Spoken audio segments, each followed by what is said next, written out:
دن آئے گا، دستارے کا آئے گا، ہم کتنے خرافاتیں کرتے ہیں اس دن. حالانکہ اسلام اس کی اجازت نہیں دیتا. قرآن تو کہتا وَلَا تَحْسَبَنَّ الَّذِينَ قُتِلُوا فِي سَبِيلِ اللَّهِ أَمْوَاتًا بَلْ أَحْيَاءٌ عِندَ رَبِّهِمْ يُرْزَقُونَ. جو شخص اللہ کے دین کے لیے، اللہ کا کلمہ بلند کرنے کے لیے، دین اسلام کے لیے شہید ہوا ہے، وہ زندہ ہے، وہ مردہ نہیں ہے. قرآن کہتا ہے وہ زندہ ہے. ہم زندوں پر ماتم کرتے ہیں، ہم زندوں کا ماتم کرتے ہیں، ہم ان کے نام پر سوگ مناتے ہیں، ہم کالے لباس پہنتے ہیں.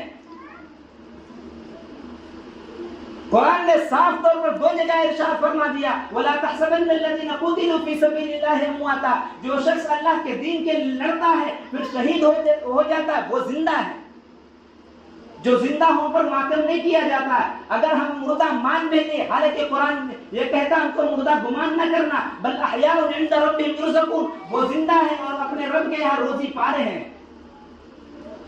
جس کے یہاں کوئی شہید ہو جائے یا کسی کا انتقال ہو جائے، سچ بتا اس کا جنازہ گھر کے اندر رکھا ہو، ہم آ جائیں ڈھول تاشے بجانے لگے، یہ جائز ہوگا؟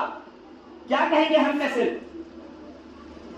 محلے والے، بستی والے کیا کہیں گے کہ ان کے یہاں انتقال ہوا، شہید ہوا، یا ڈھول تاشے بجا رہے ہیں؟ کیسا لگے گا؟